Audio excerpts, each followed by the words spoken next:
Fala galera do Teve bem-vindo novamente ao curso Maratona Java. Como sempre, aquele agradecimento especial para todo mundo que é membro do nosso canal. E dessa vez um abraço especial também para você que sobreviveu à última aula.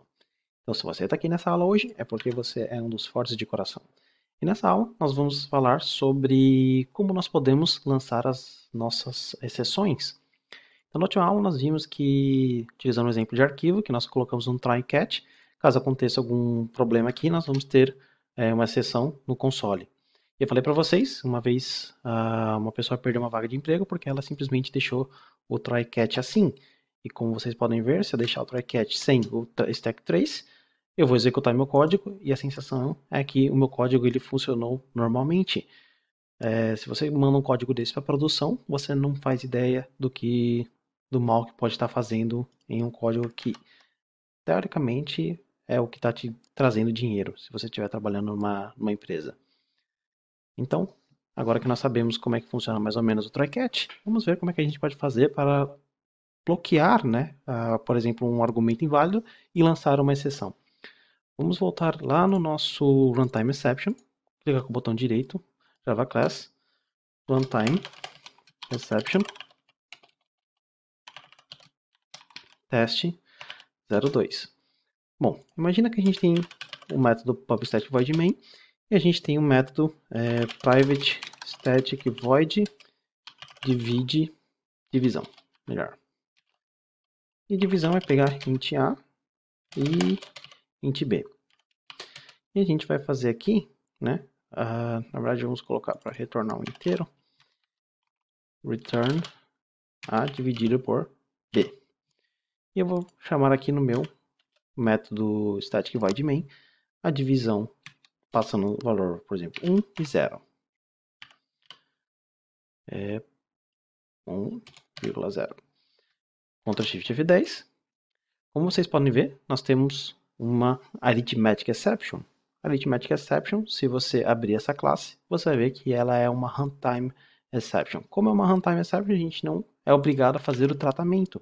Mas caso você queira, você pode também fazer o tratamento. Então você pode fazer o seguinte: try catch Arithmetic Exception. Você tem várias opções. Ou você vai utilizar Arithmetic Exception, ou você pode fazer o uso do polimorfismo, e colocar aqui Runtime Exception. Como Runtime Exception é uma superclasse de Arithmetic Exception, a regra de polimorfismo vai ser aplicada aqui. Então, E vai fazer referência a um objeto do tipo Arithmetic Exception. Então, a gente coloca aqui return A dividido por B, mas e caso dê algum tipo de problema? O que a gente faz? A gente tem que colocar aqui, por exemplo, uma mensagem ou o print stack trace, nunca deixando vazio. Aí, como você pode ver, nós temos um pequeno problema. Por quê? Quando você fala que o método ele precisa ter um retorno, ele tem esse retorno aqui int, Se der tudo certo, ele retorna o A dividido por B. Se der tudo errado, nós temos aqui o print stack trace e existe a opção, lembre-se, o try catch ele não vai parar o código. Se eu colocar aqui uma mensagem, essa mensagem vai ser executada. E significa que o método vai acabar sem ter dado um retorno. Então você tem algumas opções. Uma delas é colocar um retorno aqui no final. Então você está colocando retornando 0, que vai acontecer no cenário onde o catch é executado. Então, digamos, você tenta executar a linha 9, opa, deu problema. Ele vai cair no catch, vai dar o print stack trace e vai retornar 0. Então, isso significa que a JVM não vai dar um crash, não vai parar de funcionar, mas você vai ter um stack trace mesmo assim. Então, ao executar, Ctrl Shift F10, você pode ver que ele deu um Arithmetic Exception, mas nós podemos aqui, por exemplo, colocar esse divisão dentro de um salt. Colocando ele dentro de um salt, você vai ver que nós temos o valor 0. Ou seja, ele deu exceção, ele tentou executar, mas mesmo assim ele retornou 0. Tá? Então, é uma forma de você trabalhar evitando colocar a regra de negócio dentro do catch. Mas nós podemos trabalhar de uma forma diferente. Então, você já sabe como o try catch funciona, mas nesse caso a gente poderia fazer o seguinte: eu sei que não pode ter divisão por 0. Então, se uma pessoa mandar uma divisão por 0, a gente tem que mandar uma exceção, falando, olha, você está mandando um argumento errado, esse argumento é ilegal. Então, se a gente utilizar o if e falar, olha, se o B for igual a 0, o que você quer fazer? Lembra que antigamente nós estávamos retornando 0, né? Porque nós não conhecíamos exceção, mas agora a gente está falando, olha, se você está mandando b igual a 0, lança throw, o quê? Uma nova, aí é que vem o X da questão. Qual exceção você tem que mandar? Então você poderia mandar uma runtime exception e falar uma mensagem aqui, por exemplo, argumento ilegal não pode ser 0. Quando você faz isso, o código abaixo do if, ele não vai ser executado a não ser que esse cara seja falso. Então, se o b for igual a 0, o código vai executar a linha 9 e vai voltar, né, para quem chamou.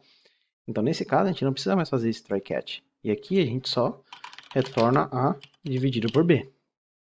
Então, Ctrl Shift F10. Agora você não vai ter mais o 0, mas você vai ter uma outra exceção, que agora é runtime exception. Com a nossa mensagem, argumento legal não pode ser 0. Então, existem vários tipos de exceções. Nesse caso, existe uma já criada pelo Java, que é a Illegal Argument Exception. Então, Illegal Argument Exception, se você for dentro dela, é uma exceção que ela é uma filha, né, uma subclasse de Runtime Exception. E, como já diz aqui a mensagenzinha, significa que o método recebeu um argumento inapropriado. No nosso caso, ele recebeu um argumento 0. Então, é sempre bom você tentar utilizar as exceções mais específicas possíveis. Porque quando uma outra pessoa estiver utilizando o seu código, ela vai facilmente entender o que está acontecendo. Bom, então esse é um exemplo, claro, do uso das exceções no Java. Então, quando você estiver fazendo diversos tipos de método, por exemplo, para a idade, se a gente não quiser deixar as pessoas colocarem idade negativa, ou uma idade maior do que, por exemplo, 150 anos, esse tipo de coisa no Java você vai tratar com exceções, não com retorno 0 ou retorno com um valor que tecnicamente é inválido. Sempre que você tiver que fazer alguma validação, você pode lançar uma nova exceção. E se você lança uma exceção, não que seja obrigatório, mas você também poderia colocar um try catch aqui dentro do nosso método. Existe uma opção, se você, se eu não me engano, selecionar, eu não sei se ele Alt Enter, na verdade ele não tem, ele tem para quando você tem exceções do tipo check, depois eu vou mostrar para vocês. Então você pode criar, né, um try catch, você pode pegar aqui essa runtime exception, e.printStack3 e divisão você coloca aqui dentro. Então lembre-se, se você não tratar uma exceção, nós estamos trabalhando numa stack. Se a stack lançar uma exceção, então o main está chamando, nesse caso aqui, se a gente utilizar o que nós temos, o nosso calcular imposto aqui na verdade é o divisão. Então o divisão, ele vai lançar uma exceção. Caso você, o main, ele fizer uma chamada para o divisão passando 0. Então, se o main fizer uma chamada para divisão passando 0, ele vai dar throw new exception. Aí beleza, a exceção vai ser propagada para baixo, ou seja, vai para o main. O main, se ele não fizer nenhum tipo de tratamento, o código simplesmente vai parar de funcionar. Então nesse caso aqui, como a gente fez um tratamento, nós podemos ver aqui embaixo uma mensagem, código finalizado. Então você vai ver essa mensagem de código finalizado. Por quê? Porque nós temos um tratamento para a exceção. Mas se você remover esse tratamento da exceção, Ctrl Shift F10, você vai ver que código finalizado nunca é impresso. Por quê? Porque o código não fez o tratamento das exceções aqui. Bom, então, dessa forma nós podemos lançar exceções. Mas como é que funciona quando nós estamos trabalhando com exceções do tipo checked? Então, na próxima aula nós vamos trabalhar com elas, para não ficar muito complicado. Vamos terminar por aqui. Lembrando que as exceções do tipo runtime não precisam ter declaração aqui no nosso, na assinatura do método. Você pode, tá, colocar uma mensagem falando, olha, essa divisão tem a possibilidade de lançar illegal argument exception. O que acontece quando você faz isso? Se você vir aqui no nossa divisão, né, ele vai falar, se você segurar o Ctrl, ele mostra aqui para você que existe a possibilidade, né, throws illegal argument exception. Quando você diz isso, você está falando para as pessoas, outras pessoas que estão utilizando o seu método, que caso alguma coisa aconteça, vai ser lançada uma exceção do tipo Legal Argument Exception, que é uma Runtime Exception. Porém, não é obrigatório fazer o tratamento. Se eu estivesse falando aqui, olha, esse método ele throws IO Exception, que é uma das exceções do tipo checked, ou seja, filha direta de exception.